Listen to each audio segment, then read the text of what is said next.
사용이 되고. As you can see, we got a typical downspout. First thing we're going to do is disconnect the elbow, and then we're going to cut the downspout to the appropriate height. Did you know that for most homes, up to 40% of total water usage is consumed nurturing lawns and gardens? Utilizing the runoff from your roof can go a long way to reducing that percentage. Not only do rain barrels help save water, they also help reduce storm runoff. And away from the house, 지금 보신 동영상들은 빗물통을 설치해 생활용수로 재활용하고 있는 외국의 사례들입니다. 일반 가정집에 많이 되어 있습니다. 우수를 관리해서 그래서 침전을 시켜서 적당한 이제 뭐 이렇게 마당을 쓴다든가 특히 정원에 물 주는 요소들 또 세차할 때 이제 다이에 세차를 한다든가 이런 아주 생활형 그런 우수 관리가 몸에 이제 실천적으로 많이 이루어지고 있다는 것이 좀 주목할 부분이죠. 유럽이나 미국 가정엔 이미 보편화된 빗물통. 이젠 우리나라에서도 하나둘씩 늘고 있습니다.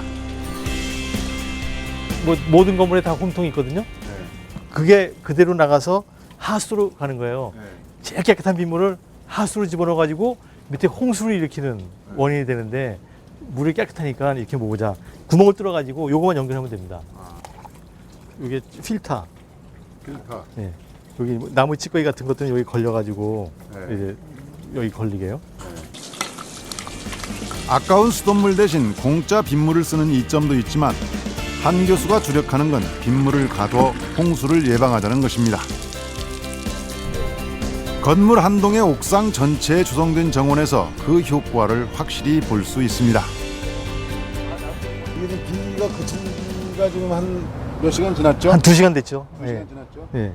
2시간 지났는데가 여기까지 물이 이렇게 있다는 거죠. 이곳은 비가 올 때마다 빗물 저장량과 방류 속도를 실시간으로 점검하는 시범 녹화지이기도 합니다. 그래서 일반 정원과 좀 다른 방식으로 만들었습니다.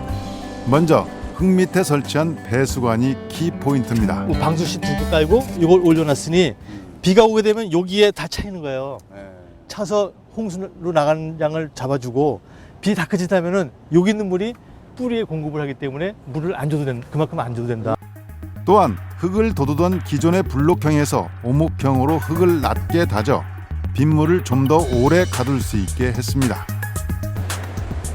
실제로 총 240mm의 집중호우가 있었던 지난 7월 12일과 13일 이틀에 걸친 조사 결과 요 빨간색은 옥상 녹화의 경우고 파란색은 옥상 녹화가 없을 경우입니다. 여기서 온 비가 그게 나오는 게 이때 나오는 겁니다. 아, 제일 많이 올 때가 네네. 시간 좀 뒤에. 네. 그래서 한 3시간 정도 지연 효과가 있고요. 네. 그리고 다들 다 많이 왔을 때 얘만은 천천히 내보내기 때문에 홍수에 기여를 덜하고 시간당 100mm의 비가 쏟아질 경우 이만한 규모의 정원이 가둘 수 있는 물의 양은 약 15톤. 그리고 약 3시간 뒤 절반 정도만 빠져나갑니다. 물론 빗물을 가뒀다가 방류하는 지하 저류주는 지금도 있습니다. 하지만 몇 곳에 대형으로 설치돼 있어서 폭우 땐 많은 지역의 물이 한꺼번에 몰려 홍수가 나기도 합니다. 그렇기 때문에 옥상 정원과 빗물 저금통의 핵심은 적어도 내 지붕 면적의 빗물만큼은 내가 모았다가 쓰거나 비가 그친 뒤에 조금씩 내보내자는 것입니다. 시작 단계지만 빗물을 모아 재활용하는 움직임은 지자체 차원에서도 이루어지고 있습니다. 하루 1,000명 넘게 민원인들이 출입하는 수원의 차량 등록 사업소. 이곳 전광판엔 매일 빗물 이용 수치가 안내되고 있습니다. 빗물을 재활용하는 곳은 바로 화장실.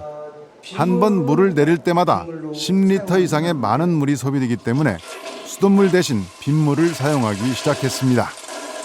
제 물 사용량의 몇 퍼센트나 좀 있습니까? 4개월 동안 평균 했을 때 약 40% 정도 좀 넘게 사용을 했습니다. 한 번 세척해서 나가는 거니까 큰 이물질만 제거해서 사용을 하면 되니까 투자비도 그렇게 많이 들질 않는 그런 상태입니다. 물 사용량 중 90%를 외부 상수원에 의존하고 있는 수원시로선 버려지는 빗물을 적극 활용할 수밖에 없습니다. 2009년부터 아예 빗물 관리 조례를 제정해서 이미 관내 50여 곳에 빗물 이용 시설을 설치했습니다. 웬만한 채소는 집에서 키워 먹는 조영우 씨. 평소에는 빗물을 그냥 받아 썼지만 수원시가 설치비의 90%를 지원해줘 아예 빗물 저금통을 들여놨습니다. 돈도 덜 나가고 좋죠 뭐. 수돗물도 그 조금인 것 같아도 한 달 모으면 그 많잖아요. 한 달 계속 퍼주려면 수돗물로 하려면 몇만 원씩 나와요.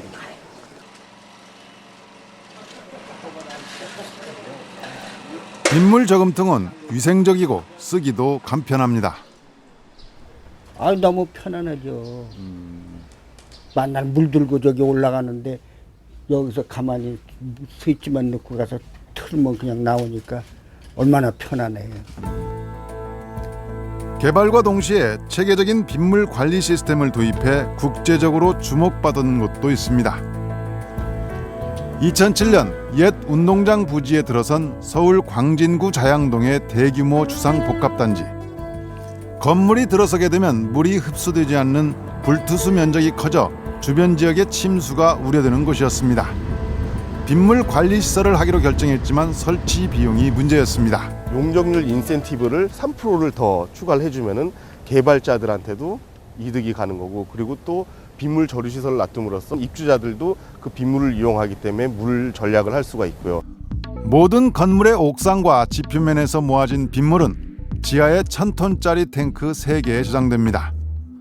모아진 빗물은 다시 올려보내 건물 내 공용 화장실과 조경용수로 사용됩니다. 그렇게 해서 이곳에서 사용하는 빗물은 연간 4만 톤이나 됩니다. 한 달 평균 3,000톤 이상의 수돗물을 빗물로 대체해 연간 5천만 원의 수도요금이 절감됐습니다. 동시에 1만 킬로와트의 전력 사용도 줄였습니다. 에어컨 한 대를 하루 8시간 600일 넘게 사용할 수 있는 전력입니다. 우수 관리나 에너지 이런 분야의 등급이 사실은 그 부동산 가치와 직결되는 그런 시스템을 많이 가지고 있기 때문에 실질적으로 그런 주변 인센티브를 통해서 또한 어떤 부가가치를 재창출할 수 있는 그 여건을 마련해 줌을 통해서